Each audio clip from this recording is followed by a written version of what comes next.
I've said this year after year after year. You come right before Christmas, you think you're going to hear these stories about the baby Jesus, but instead, it's John the Baptist railing at everybody, telling them to change, telling them to get their act together. And not only John the Baptist last week, John the Baptist again this week. And sometimes I try to wiggle out of it, but feels like, we got to be true to the text. But there's these passages not just calling us to change, there are also these passages about impatience. The letter of James is about trying to be patient, believing that this gift of God, this world of peace and justice and abundance, where cancer and hurt and war will one day come.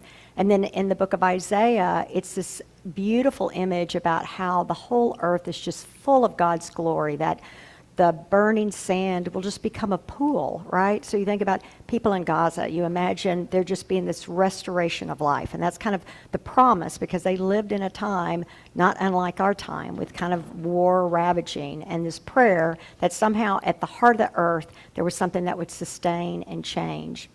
And so in that hope, then we come to the passage in Matthew, and I know I'm going to get a little warm in that. So we hear again these words about John, who we met last week. He was out there baptizing people, and now things are not going so well for him, and he's holed up in prison, and he's about to have his head taken off by Herod. And he is concerned about this Jesus, because if he is really the person we're looking for, then how come everything is so messed up? So he says, when John heard in prison what the Messiah was doing, John sent word by his disciples and said to him, "Are you the one who is to come, or are we to wait for another?" And Jesus answered them, "Go and tell John what you hear and see. The blind receive their sight, the lame walk, the lepers are cleansed, the deaf hear, the dead are raised, and the poor have good news brought to them. And blessed is anyone who takes no offense at me." As they went away, Jesus began to speak to the crowds about John. "What did you go out into the wilderness to look at? A reed shaken by the wind? What then did you go out to see? Someone dressed in soft robes?" It's actually, the Greek is actually in effeminate robes. So there's this again, you got to be a tough guy. "Look, those who wear soft robes are in royal places.